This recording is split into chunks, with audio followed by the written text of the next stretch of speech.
Hello, and welcome to Team SI's Midday Roast. I am Pittman Ware. I'll be hosting today as we talk about 2018 SEO trends. And with me to discuss what we see on the horizon for SEO is my colleagues John Morgan, SEO manager here at Team SI, and Jackson Carter, also SEO manager here at Team SI. Well, welcome, guys. Glad to be here. Thank you. Yeah, we've been playing around with the new mic setup. It feels very public radio. Let's move forward. There's several different kind of things that we're watching, trends that we are keeping an eye on regarding, voice search, link building, user experience. So I think let's dive in with what I think is like the most exciting trending and kind of new piece of technology, which is voice-assisted search. I've got a Google Home at my house that we keep in the living room that we play with, and it is helpful sometimes. Right now, it almost feels like a glorified Spotify speaker or toy, but there really is a lot of development for those type of devices, both on our phones, on Google Home, Amazon Echo, and whatnot. So tell me what y'all are seeing, because y'all monitor, what Google is doing, how it changes its algorithms, and what people need to be kind of monitoring as far as voice search. So what are y'all seeing? John Morgan. Sure, yeah. Well, it is interesting, the trend and how quickly it's picked up, increased voice search. I think Google says that now like 20% of searches are performed as a voice search, which, I don't think that pertains to me. I don't use voice search that much, but it's amazing that some people do. It certainly can be handy. Really, we've seen it expand from everything people asking like how-to questions, and how Google can basically read out a response. And when you have like a Google Home or Google Home Mini, Alexa, these things are there to have a non-screen response and help you out, assist you without a screen. So it's an opportunity for us to market brands and the products and services that our brands offer. It's a whole new era of content marketing, and making sure that the information that we publish is easily distributable and easy for Google to read and serve up in that manner is going to be huge. Yeah, and I would think that optimizing for actual natural language is going to be a challenge, because the way that we search for things either on our phone or on our desktop is very different from the way we ask questions of the internet. How are brands big and small kind of optimizing for natural language now? Right now it's really not where we're seeing a lot of things going. It'd be similar to long tail keywords, what we're seeing right now, and you'd still have to optimize for that, but in a way that mimics the way that you and I would speak, and so that's going to require a completely different strategy than what you're doing with landing pages or optimizing for the snippets at the top of Google and all sorts of things. And so what we're doing now is going to have to take what we're doing in terms of long tail keywords and optimizing for that, and then building it around something new in the way that we talk. And just for our audience who might not be as familiar with some of the SEO jargon that we throw around, explain exactly what long tail keywords are. Yeah, so long tail keywords are search topics or queries, whatever you want to call it, that are very specific. So it'd be one thing if you wanted to type in shoes on Google. It's a very broad search. You're going to pull in a whole bunch of different results, and and if we're optimizing for that, that's really hard to get into for something like that. A long tail keyword would be size 10 black Nikes in Arkansas, something that has significantly less search volume, but it's more specific. You're getting a potentially more qualified lead. These are more valuable searches, and so even though the volume is significantly lower, it's someone that's more sure in what they're looking for, and so that's what we describe as long tail, because of the fact that they're significantly more specific and the searches themselves are significantly longer. Gotcha. And one more question before we move off of voice-assisted search.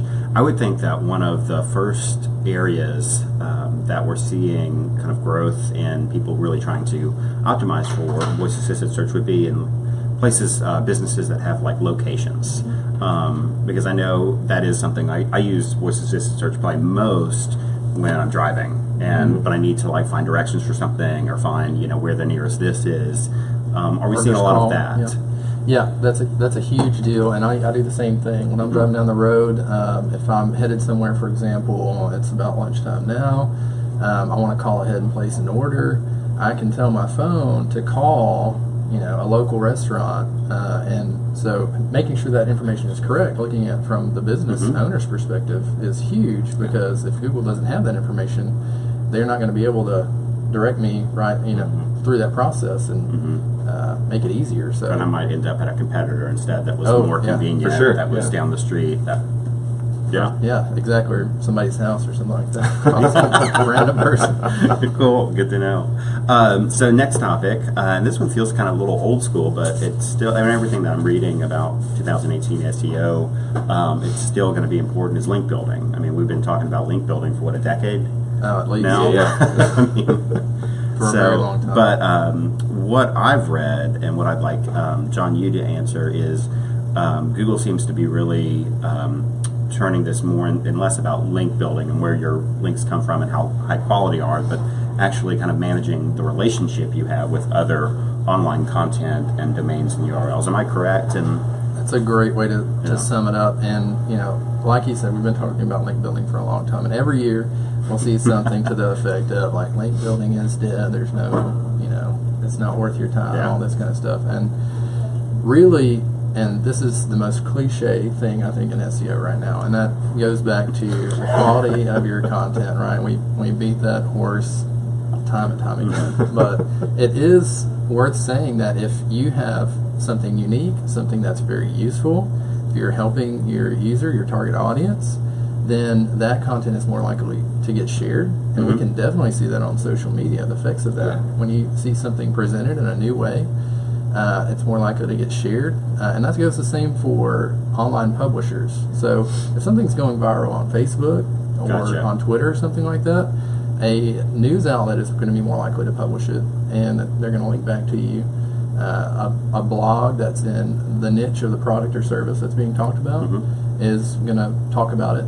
So really there's this huge ripple effect when you have that good content. And so also talking about relationships and building relationships with the people that are in your niche and the people that are the voice of your target audience. And when they share that information, you become a trusted name for them, and people are more likely to trust you. So yeah, that's a huge deal. And Google knows the relationships between all these different sites, so it's going to build your authority. And is Google looking at things like time on site, like when they see there's a link between this higher authority site and this lesser authority site, and the traffic that's coming through? Are they looking at things like time on site to see how valuable that link is these days, or have they gotten that far, or have they not? I think it depends on who you ask and what day of the week and in what neighborhood.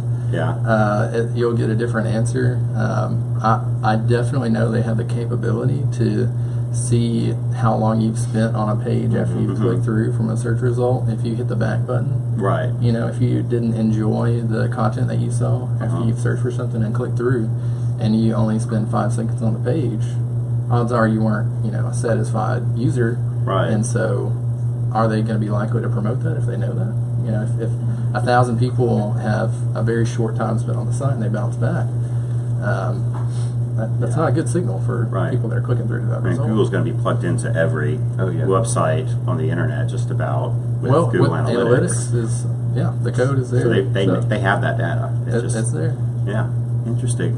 And then got a question for you, Jackson.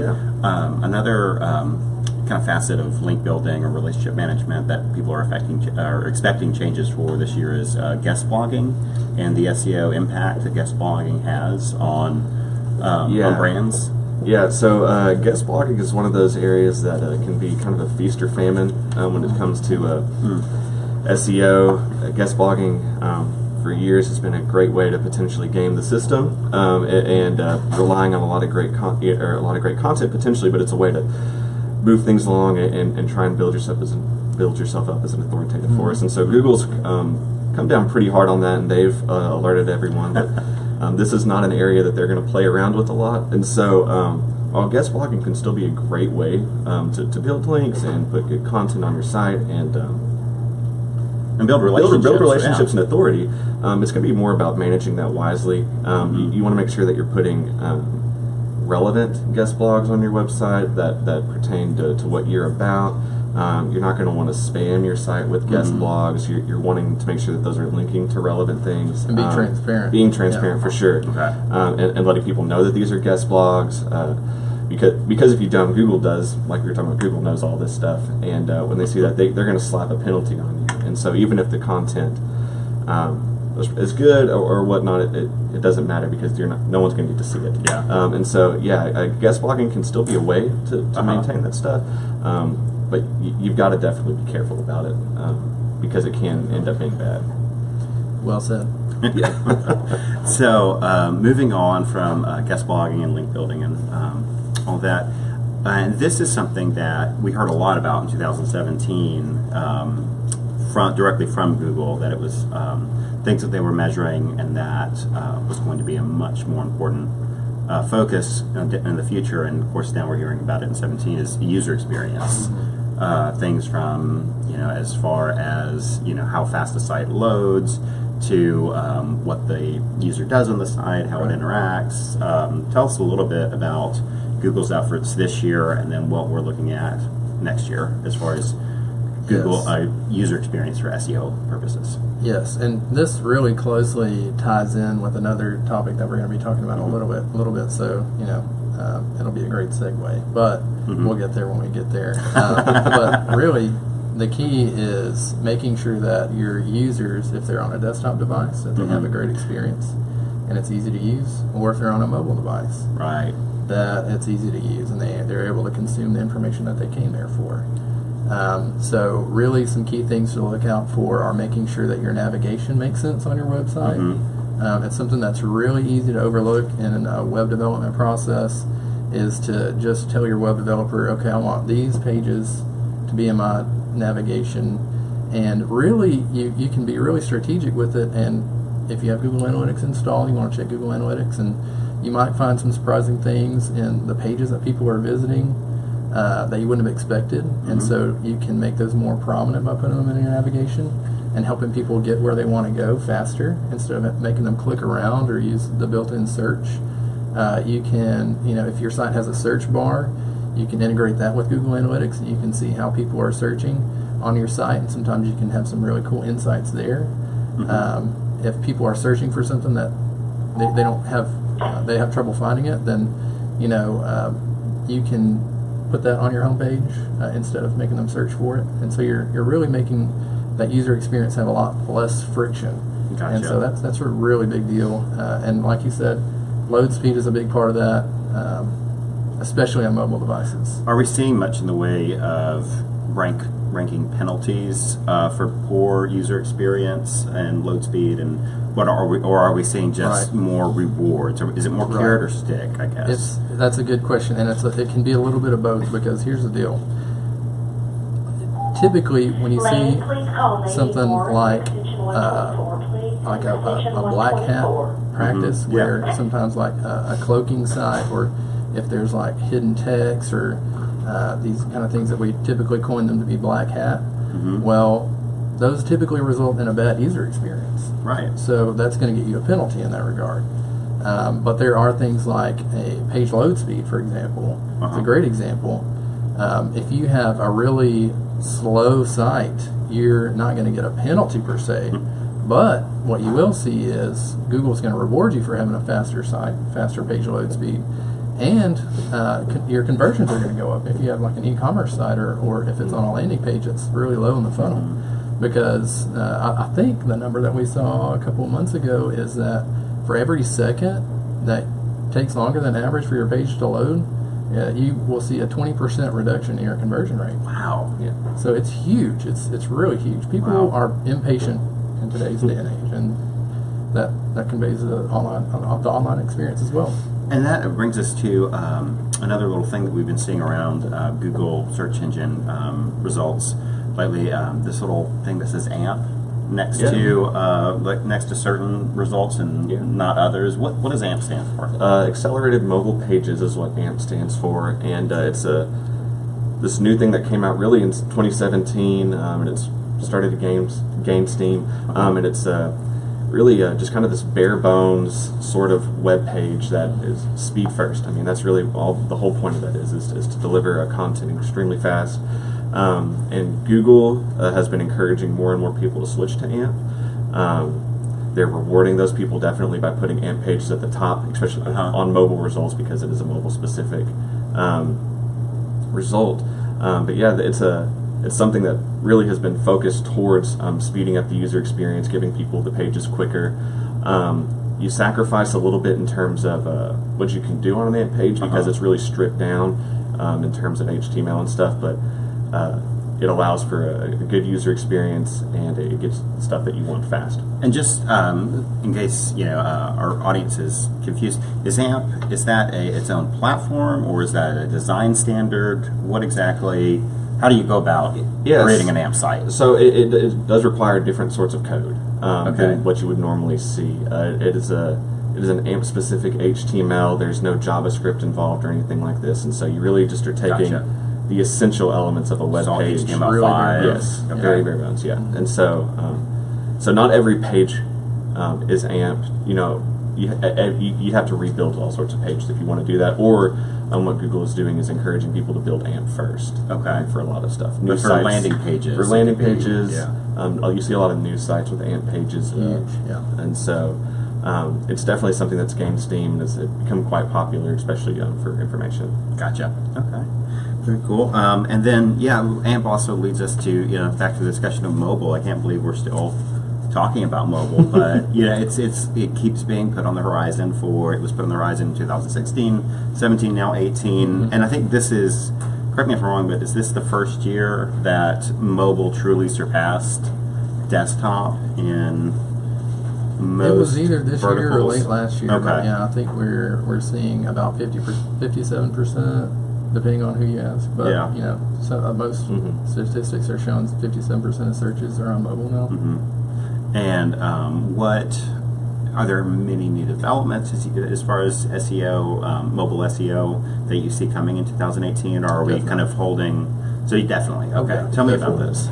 Well, and Google's been talking about this for a couple of years now. Really, they started talking about this later 2016, and it was had hype built around in 2017, but we didn't know if it was going to get rolled out. But what we're talking about is the mobile first index.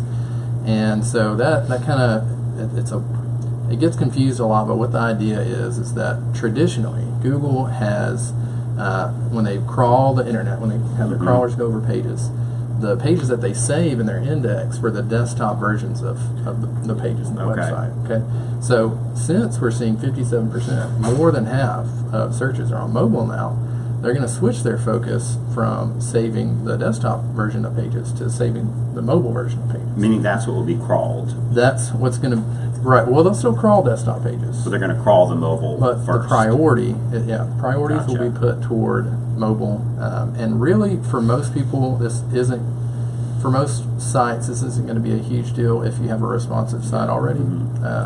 If you have a mobile version of your site and a desktop version of your site, it's going to be a really big deal. You need to be very careful about a lot of the technical elements of how you let Google crawl your site to make sure that they have access to that mobile version and that it's mobile friendly, and kind of falls into that user experience conversation. So before, I guess this was 2006 when they started slapping that penalty, the non-mobile friendly penalty, and was that 2006 or was that issue? Oh, it's probably past couple of years. 2000. Yeah. Sometimes I leave off the one. That's those flip phones. We had to be really careful. I saw Jackson's eyes go big.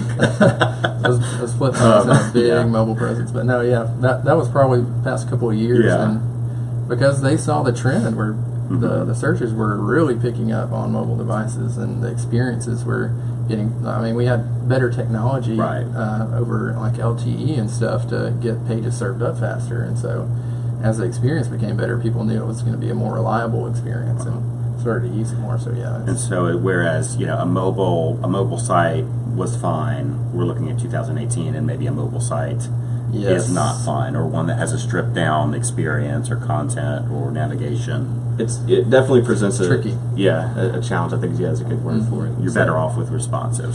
Yeah, you cover all your bases right. from the get go, and so you don't have to worry about that.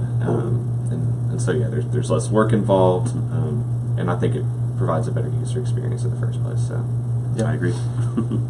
All right, now this is an exciting topic I've been reading about that I really know nothing about, but I'm hoping you guys can shed some light in. I'm hearing this term visual search bandied about. Yep. What is that?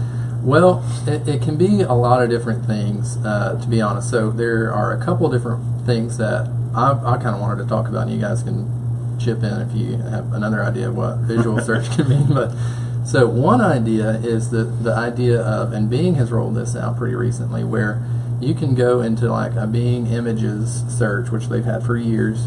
Nothing new there, but within the image search, let's say, and this is really specific to like home improvement, home decor kind of deal. So if you imagine you're looking for like a kitchen remodel idea or something like that, well, you can see an image, and then there will be a little icon, I think it's in the top left, and so you can search within that image, so you can select specific elements within that image, like if you saw a lamp or something, you're like, okay, who makes that, or where can I find that? Gotcha. So that's one way to look at visual So I'm looking search. at a whole bedroom set, and everything within that image is now searchable, clickable. Right, indexable. that's the direction we're moving, and and maybe that you just like one element of it, and maybe you don't like the bed, but you really like that lamp. So is this going to really affect? And tell me how is Google then crawling that image? Because I know in the past, the crawler encountered an image, didn't know what it was, what was on the image. Hopefully there was a tag describing that it was an image of a bedroom or a lamp or a piece of furniture with more description to follow. So how is Google now? Are they actually crawling what's in the image, or is it more relying on tags? How does that work? Yeah, good question. And it's not so much that they're crawling they will crawl the image, and they'll still look for that alt text. They'll still look for like a title, and they'll look for kind of hints in the file name, and those will be really typically general. So going back to our example of like a kitchen remodel or something like that. Well, your picture may be of the whole kitchen, and so the file name may be like kitchen-remodel.jpg or something like that. And then what they're doing is they're using machine learning and kind of visual recognition algorithms, and they're trying to model it after the way the human brain sees an image and can recognize stuff.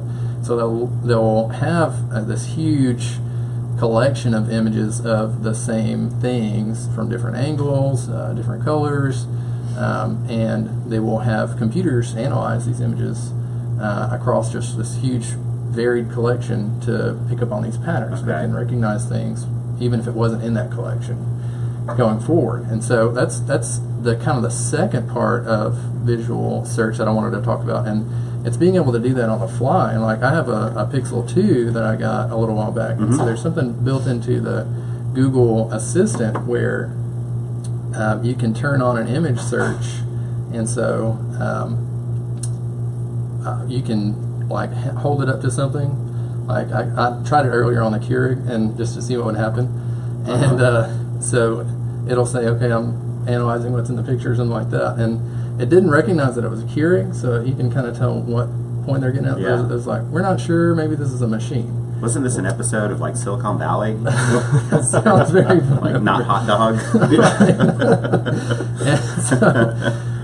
Some things they'll recognize really well. Some really with text, it's really easy because the text is clearly defined, and the pattern is pretty easy to pick up on there. So that's another really interesting area where it crosses over from your traditional search where you're typing something in. There's a different way to interface with the search engine. It's a different way to put your query in, really, is what it boils down to.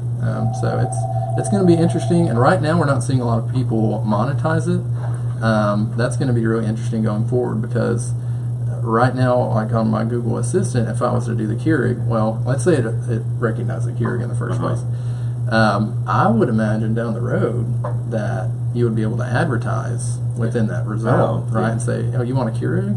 Maybe, I'm at the office and I don't have one at home. You want to buy one? Or Right. here are the specs on it, or here are price comparisons from different online stores and stuff like that. So it's going to be a new kind of avenue to sell stuff, I think. Yeah, think about like you talk about renovations. Think about all the things that might be in like a kitchen renovation image, and then Lowe's wants you to know that this farm Exactly, sink is yeah. available in these Exactly. different colors and by this brand and whatnot. That's yeah, exactly right. wow. And then I think the explanation of visual search gets us kind of into our final topic, which is big buzzwords in a lot of different industries, but especially in search, especially in 2018, which is going to be AI, machine learning, and Google RankBrain. So tell me a little bit what those terms mean to each of you from a SEO perspective. Obviously, RankBrain is Google's kind of machine learning assistant, but when you think about SEO and AI and machine learning, what are we looking at? What is it, and what does 2018 look like? Yes, it's gonna. That's a big topic. We could have a midday roast just on that. It's to boil it down though. Really, what we're looking at is something that Google's been doing for a long time. They've had machine learning going on for a long time. The algorithms that are going on behind the scenes, figuring out patterns in how people search, and really what it's going to impact, I would say, in 2018 and behind the words, and really getting to the meat of like a conversational type of search. It's going to be really big. But yeah, the RankBrain has a lot of people kind of. There are no real ways you can optimize for RankBrain Right. per se. It's not like you can. And Google sure hadn't given us a list of things to say. Okay, here's what to change. It's like describing the Matrix. Yeah. You cannot be told what the Matrix is. You must experience RankBrain for yourself. And we will, I'm sure. When the robots come over the horizon and start charging at us, we'll have an idea what RankBrain is all about. Jackson, do you have anything to Yeah. Yeah, no, I was just going to say, I think it's going to change the way that we have to build, I guess, our campaigns, because it's going to change the way Google's looking at what people are searching for, and what they're meaning for when they're searching for it. I think the better that they get with understanding the meaning behind different questions that were potentially ambiguous before, kind of means that we're going to have to change the way that we respond to those questions and we provide answers for that. And so I think it's going to give users and searchers a better way to get what they're looking for. And I think Google's, like we said, we've been working on that, and it's going to be interesting to see how that affects us, because we're learning that with them, I guess, at this point. But it's exciting to see how they're going to take that. And I think in visual and especially voice search is where we're going to see that really being implemented and see that thrive in terms of what they're doing. Well, and do y'all see SSEOs a lot of benefit in things like RankBrain? Because several words mean there are several words that mean several different things. Sure. A phrase can mean several different things depending on the context. Is context, is that what's going to be the real benefit immediately to things like RankBrain? Well, yes, and one of the things that has been a challenge and can be a headache sometimes, depending on what vertical you're working in, is people will worry about when we're doing keyword research, and we're saying, okay, well, you need to optimize your page for this way this is spelled, or instead of doctor, do we do physician, or do we do therapist, or internal medicine, or is it primary care? And so the advantage for us is that Google is going to know that those are equivalent in their meaning, and so we don't really have to worry about that as much. So it's going to make it easier for us, and so even though you may not have primary care on your page, when somebody searches for primary care, your page may say internal medicine. Well, if you're the best result, Google's still going to show you, so it's not like you get penalized for using a variation on that theme. So that's a big deal. Gotcha. Very cool. Yeah, another thing I would say that's going to be really cool about machine learning is in the pattern recognition. One of the things I think they're going to do is they're going to see, we talk a lot about those micro moments that people have and stuff like that, and I think it's going to be like micro journeys and like longer term journeys. So going back to the example before, if I have a picture, take a picture of like a Keurig or something like that, and so let's say I bought it, or I'm looking up how to put it together or how to get it working or something like that. Well, Google can infer, because other people have gone down this journey before, and they can see what their search history was and the searches that they had as time went on. Well, I'm not just going to need a Keurig, I'm going to need K-Cups. Yeah. And so they may suggest those before I even ask for them, and accessories and stuff like that. So, and those will all have opportunities for marketers, because Google's going to want to have ad revenue coming off of that. So I think those will be big opportunities. So it's kind of predictive search in a way. Yeah, gotcha. Yeah. Very cool. Well, I think I learned a lot. I hope our audience learned a lot today. Thank y'all both, Joe Morgan, Jackson Carter, for staying here with us or talking with us today. Anyway, thank you for joining us. If you do have any questions, feel free to leave those in the comment section of this post. If we see a question, we will do our best to answer it, and we will see you next time.